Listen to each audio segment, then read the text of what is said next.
Hello friends, welcome back to our channel extra class by मोहित।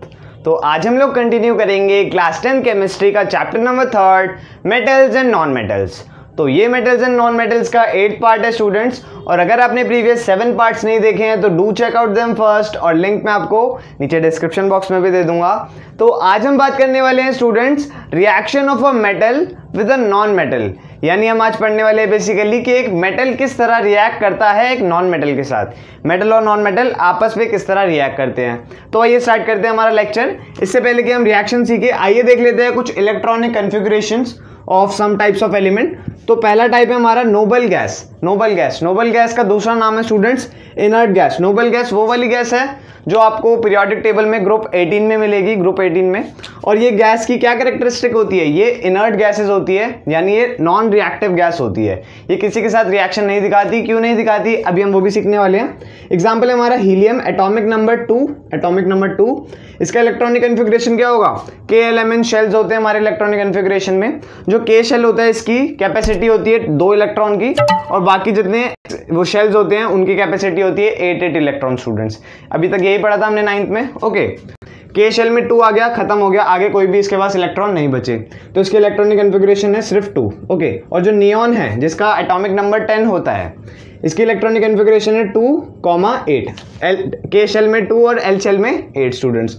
अगला है हमारे पास argon. Argon का एटॉमिक नंबर होता है स्टूडेंट्स 18, और इसकी इलेक्ट्रॉनिक कॉन्फ़िगरेशन क्या है 2,8,8। ओके स्टूडेंट्स, अब बात कर लेते हैं मेटल्स की। सेकंड टाइप्स ऑफ एलिमेंट क्या है हमारे पास, मेटल है स्टूडेंट्स। ओके, मेटल बहुत सारे हैं पीरियोडिक टेबल में, आप ग्रुप 1, 2 देख लो, 13 देख लो, ये सारे मेटल्स हैं students. So sodium, magnesium, aluminium, potassium, calcium. Okay, sodium जिसका सिंबल Na होता है, atomic number 11, electronic configuration 2,8,1। Okay, magnesium atomic number 12 और सिंबल होता है Mg, और इलेक्ट्रॉनिक कॉन्फ़िगरेशन 2,8,2। अगला है हमारे पास aluminium, atomic number 13, electronic configuration है हमारी 2,8,3। ओके, और फिर क्या है हमारे पास potassium, atomic number 9, electronic configuration 2,8,8,1। और कैल्शियम है हमारे पास जिसका एटॉमिक नंबर होता है 20 स्टूडेंट्स, क्या है 2,8,8,2। अब स्टूडेंट्स हमने मेटल्स भी देख लिए, हमने नोबल गैसेस भी देख ली। मेटल में आपने एक चीज़ ऑब्जर्व करी होगी स्टूडेंट्स के जो आउटर मोस्ट शेल है, यानी बाहर वाला शेल है, सबसे बाहर वाला शेल है, आउटर मोस्ट शेल है। इसमें क्या दिखेगा आपको 1, 2 और 3 दिखेगा, 1, 2 और 3। आप XYZ कोई भी मेटल उठा लो, उसका एटॉमिक नंबर आपको पता हो, आप उसका इलेक्ट्रॉनिक कॉन्फ़िगरेशन करके देखो, आपको उसके आउटर मोस्ट शेल में यानी लास्ट शेल में क्या मिलेगा 1, 2, 3 इलेक्ट्रॉन्स ही मिलेंगे। तो इस तरह मेटल्स की डेफिनेशन भी होती है कि जिनके आउटर मोस्ट शेल में 1, 2, 3 इलेक्ट्रॉन होते हैं वो एलिमेंट्स होते हैं मेटल। ओके, नॉन मेटल क्या होते हैं, nitrogen atomic number 7, electronic configuration 2,5।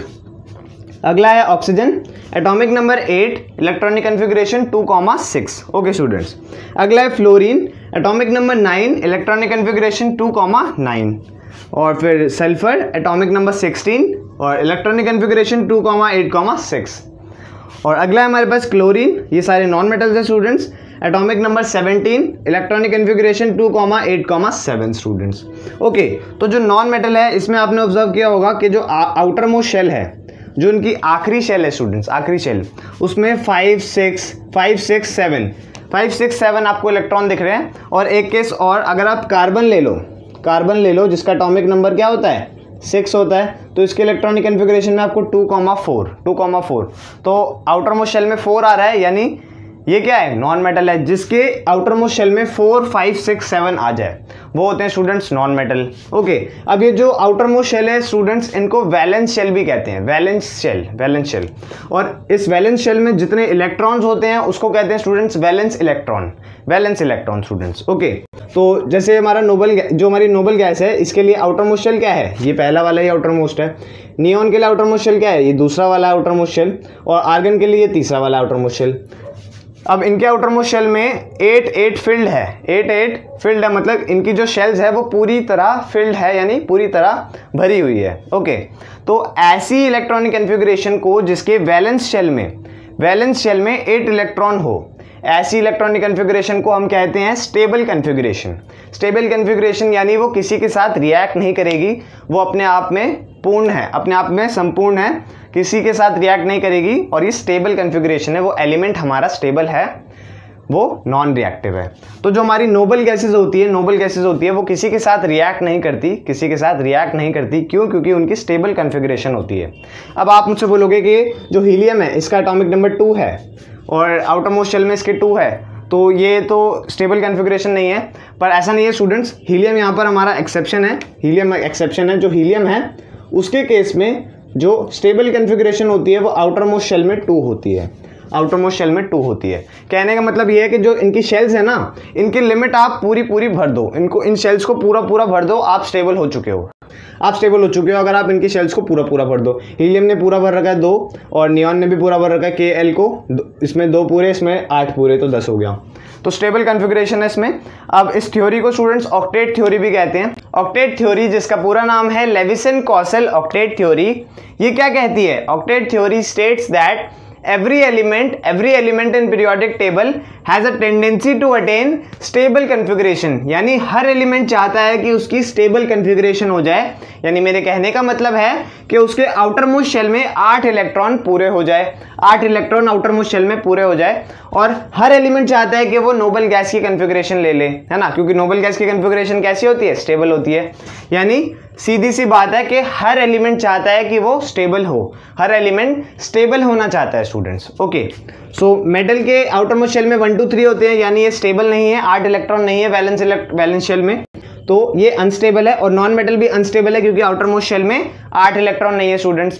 तो हम कह सकते हैं कि जो मेटल है, नॉन मेटल है, ये रिएक्शन ही इसलिए करते हैं ताकि ये स्टेबल हो सके, ये रिएक्शन इसलिए करते हैं क्योंकि इनकी टेंडेंसी होती है कि ये स्टेबल होना चाहते हैं, इनकी टेंडेंसी है कि ये आउटर मोस्ट शेल में 8 इलेक्ट्रॉन लेना चाहते हैं, स्टेबल कन्फिगरेशन करना चाहते हैं अपनी स्टूडेंट्स। हम कह सकते हैं कि केमिस्ट्री में जितने रिएक्शंस होते हैं वो इसलिए होते हैं क्योंकि एलिमेंट्स की टेंडेंसी होती है कि वो अपने आउटर मोस्ट शेल में 8 इलेक्ट्रॉन पूरे कर सके और नोबल गैस की कन्फिगरेशन ले सके। आइए स्टूडेंट्स, अब बात कर लेते हैं मेटल और नॉन मेटल किस तरह रिएक्ट करते हैं। तो मेटल का एग्जांपल है हमारे पास sodium, atomic number 11, electronic configuration 2,8,1, और क्लोरीन है हमारे पास नॉन मेटल, क्या है? Atomic number 17, electronic configuration 2,8,7। Okay student, जो सोडियम है, सोडियम के आउटर मोस्ट शेल में 1 इलेक्ट्रॉन है, यानी 1 इलेक्ट्रॉन है। तो अकॉर्डिंग टू ऑक्टेट थ्योरी, क्या कहती है ऑक्टेट थ्योरी? कि जितने भी एटम्स हैं उनके आउटर मोस्ट शेल में वो चाहते हैं कि 8 इलेक्ट्रॉन्स पूरे हो जाए, यानी वो स्टेबल हो जाए स्टूडेंट्स। तो इसके लिए क्या आसान है स्टूडेंट्स? 1 इलेक्ट्रॉन को लूज करना या फिर 7 इलेक्ट्रॉन को गेन करना स्टूडेंट्स। तो 1 इलेक्ट्रॉन को लूज करना ज़्यादा आसान है इसके लिए। तो जो सोडियम है ये 1 इलेक्ट्रॉन को लूज करेगा। हम पढ़ चुके हैं जो मेटल्स होते हैं वो इलेक्ट्रॉन डोनर्स होते हैं। तो सोडियम क्या करेगा? 1 इलेक्ट्रॉन को लूज करेगा और क्या बना लेगा? Na+, यानी Na+ कैटायन बना लेगा। अब आप बताओ स्टूडेंट्स, किसी न्यूट्रल कंपाउंड में से अगर आप नेगेटिव चीज बाहर निकाल दोगे, यानी इलेक्ट्रॉन बाहर निकाल दोगे, तो क्या बचेगा अंदर? पॉजिटिव बचेगा। पॉजिटिव और नेगेटिव मिलकर न्यूट्रल बने हैं दोनों। जब मैंने नेगेटिव बाहर निकाल दिया तो क्या बचा? पॉजिटिव बचा स्टूडेंट्स। तो Na+ पॉजिटिव कैटायन बच गया हमारे पास और इलेक्ट्रॉन एक बाहर निकल गया। ओके, और इसी तरह यहाँ पर क्लोरीन के पास 7 इलेक्ट्रॉन है आउटर मोस्ट शेल में, यानी इसके लिए 1 इलेक्ट्रॉन गेन करना, कहीं से इसको 1 इलेक्ट्रॉन मिल जाए वो आसान है एज कंपेयर टू 7 इलेक्ट्रॉन ये लूज कर दे स्टूडेंट्स। अगर 1 इलेक्ट्रॉन ये गेन कर लेगा क्लोरीन, तो ये इसके आउटर मोस्ट शेल में 8 इलेक्ट्रॉन्स हो जाएंगे और ये कैसा हो जाएगा? स्टेबल हो जाएगा स्टूडेंट्स, और यही तो चाहता है ये। तो क्लोरीन क्या करेगा? 1 इलेक्ट्रॉन कहीं से ले लेगा, कहीं से 1 इलेक्ट्रॉन ले लेगा और क्या बना लेगा? Cl-। अब देखो, कोई चीज, क्लोरीन न्यूट्रल थी, कोई चीज न्यूट्रल है, अगर आप उसमें बाहर से इलेक्ट्रॉन लाकर दे दोगे या फिर बाहर से नेगेटिव चीज लाकर दे दोगे तो वो कंपाउंड कैसा बन जाएगा? नेगेटिव बन जाएगा। तो हमारा आयन बन गया, कैसा आयन? नेगेटिवली चार्ज आयन, जिसको हम कहते हैं एनायन। तो Cl- एनायन बन गया स्टूडेंट्स हमारा।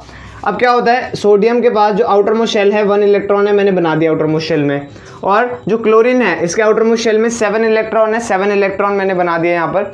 अब क्या होगा? सोडियम क्या करेगा? यहाँ पर 1 इलेक्ट्रॉन लूज कर देगा, किसको? क्लोरीन को। क्लोरीन को 1 इलेक्ट्रॉन लूज कर देगा और क्लोरीन क्या करेगा? 1 इलेक्ट्रॉन गेन कर लेगा सोडियम से। तो सोडियम बेसिकली यहाँ पर एक इलेक्ट्रॉन देने वाला है, एक इलेक्ट्रॉन देके सोडियम बना लेगा Na+ कैटायन, और क्लोरीन क्या बना लेगा, एक इलेक्ट्रॉन गेन कर Cl- एनायन स्टूडेंट्स। तो Na+ कैटायन और Cl- एनायन अपोजिटली चार्ज है यानी अनलाइक चार्जेस है, तो unlike charges attract each other. ये देखो ये प्लस है, ये नेगेटिव है, ये पॉजिटिव है, ये नेगेटिव है, तो ये दोनों एक दूसरे को अट्रैक्ट करेंगे, एक फोर्स के साथ अट्रैक्ट करेंगे। और फिजिक्स में स्टूडेंट्स इन फोर्स को कहते हैं, जो चार्जेस के बीच में होती है, जो चार्जेस के बीच में पॉजिटिव नेगेटिव चार्ज के बीच में होती है, इस फोर्स को कहते हैं students electrostatic force of attraction. Electrostatic force of attraction students. Okay, तो ये जो फोर्स लग रही है, जो Na+ और Cl- कैटायन और एनायन है, इनके बीच में जो फोर्स लग रही है, इसको केमिस्ट्री में कहते हैं स्टूडेंट बॉन्ड कहते हैं। जेम्स बॉन्ड नहीं, ये बॉन्ड है। और बॉन्ड कैसा है, केमिकल बॉन्ड है कि दोनों चीज़ें कितनी अच्छी तरह चिपकी हुई है। अगर कोई दो चीज़ें चिपकी हुई है तो उनके बीच बॉन्ड है स्टूडेंट्स। ओके, तो केमिकल बॉन्ड, और ऐसा बॉन्ड जिसमें इलेक्ट्रोस्टैटिक फोर्स ऑफ अट्रैक्शन हो, यानी यहाँ पे चार्जेस है ना Na+ और Cl-, तो ऐसा बॉन्ड जिसमें इलेक्ट्रोस्टैटिक फोर्स हो, ऐसे बॉन्ड को हम कहते हैं इलेक्ट्रोवैलेंट बॉन्ड। इलेक्ट्रोवैलेंट बॉन्ड कहते हैं स्टूडेंट्स। इस केमिकल बॉन्ड का स्पेशल नेम क्या है, इलेक्ट्रोवैलेंट बॉन्ड, और कहते हैं आयनिक बॉन्ड। आयनिक बॉन्ड क्यों कहते हैं, क्योंकि ये आयन से बने हुए हैं, ये आयन है, ये भी आयन है। ये कैसा आयन है, ये नेगेटिवली चार्ज एनायन है और ये पॉजिटिवली चार्ज कैटायन है स्टूडेंट्स, तो उसको आयनिक बॉन्ड भी कहते हैं स्टूडेंट्स। हमारा कंपाउंड क्या बन जाएगा, Na+ Cl क्या बन जाएगा, NaCl, यानी सोडियम क्लोराइड हमारा बन जाएगा स्टूडेंट, जो कि एक न्यूट्रल कंपाउंड है। पर हमें अंदर ही अंदर पता है कि जो इसमें एक पॉजिटिव कैरेक्टर है, एक नेगेटिव कैरेक्टर है। पॉजिटिव क्या है, Na+ और नेगेटिव क्या है, Cl- स्टूडेंट्स। ओके, तो ऐसे कंपाउंड को जिसमें जो दो आयन से बना हो, ऐसे कंपाउंड को हम कहते हैं स्टूडेंट्स आयनिक कंपाउंड। ओके, और इस आयनिक कंपाउंड का भी एक और नाम क्या है, ऐसे कंपाउंड को जिनके बीच इलेक्ट्रोवैलेंट बॉन्ड हो, ऐसे कंपाउंड को कहते हैं इलेक्ट्रोवैलेंट कंपाउंड। यानी इसके दो नाम हो गए, एक आयनिक कंपाउंड, एक इलेक्ट्रोवैलेंट कंपाउंड। कुछ और एग्जांपल्स क्या है हमारे पास। अब मेटल चेंज करते हैं, मेटल ले लेंगे अब हम मैग्नीशियम मेटल ले लेंगे। Electronic configuration 2,8,2। Okay, atomic number 12 होता है इसका। और हम नॉन मेटल क्या ले लेते हैं इस बार भी हम ले लेते हैं क्लोरीन, और इसका एटॉमिक नंबर 17, 2,8,7 स्टूडेंट्स। तो जो मैग्नीशियम है, मैग्नीशियम का मैं आउटर मोस्ट शेल बनाऊं। मैग्नीशियम के आउटर मोस्ट शेल में 2 इलेक्ट्रॉन है, तो मैंने 2 इलेक्ट्रॉन यहाँ पर बना दिए। अब मैं क्या करूँगा कि क्लोरीन बनाऊंगा उस साइड से मैंने क्लोरीन बनाया। क्लोरीन के आउटर मोस्ट शेल में कितने हैं स्टूडेंट, 7 है, तो 2 ऊपर 2 नीचे 4 और 2 इधर 6 और एक इधर 7 बना दिए मैंने स्टूडेंट। तो 7 इलेक्ट्रॉन मैंने बना दिए। अब ये क्या करेगा, मैग्नीशियम एक इलेक्ट्रॉन लूज करेगा। मैग्नीशियम क्योंकि मेटल है तो ये इलेक्ट्रॉन डोनर्स होते हैं। मैग्नीशियम के आउटर मोस्ट शेल में 2 है स्टूडेंट्स, तो उसके लिए 2 इलेक्ट्रॉन को लूज करना आसान होगा एज कंपेयर टू 6 इलेक्ट्रॉन को गेन करना। तो ये 2 इलेक्ट्रॉन को गेन करेगा, इसने लूज करेगा, जो मेटल है मैग्नीशियम ये 2 इलेक्ट्रॉन को लूज करेगा। तो मैग्नीशियम यहाँ पर अपना 1 इलेक्ट्रॉन दे देगा इस क्लोरीन को। अब 1 इलेक्ट्रॉन इस पर अभी भी बचा हुआ है, मैग्नीशियम के पास 1 इलेक्ट्रॉन अभी भी बचा हुआ है, तो ये क्या करेगा, एक क्लोरीन को और बुला लेगा और उसको भी 1 इलेक्ट्रॉन दे देगा। इससे हुआ क्या स्टूडेंट्स, जो मैग्नीशियम था इसने 2 इलेक्ट्रॉन को लूज कर दिया और ये स्टेबल हो चुका है, क्योंकि अब 8 इसका आउटर मोस्ट शेल बन चुका है और उसमें 8 इलेक्ट्रॉन है, यानी स्टेबल बन चुका है मैग्नीशियम। और क्लोरीन जिसमें आउटर मोस्ट शेल में 7 थे, उसने 1 इलेक्ट्रॉन गेन कर लिया, तो वो 7 से अब 8 बन चुका है और वो भी स्टेबल हो चुका है स्टूडेंट्स। तो मैग्नीशियम ने क्या करा, 2 इलेक्ट्रॉन को लूज करा, इसलिए Mg2+ बना लिया और 2 इलेक्ट्रॉन लूज करा है, तो Mg2+ बना लिया।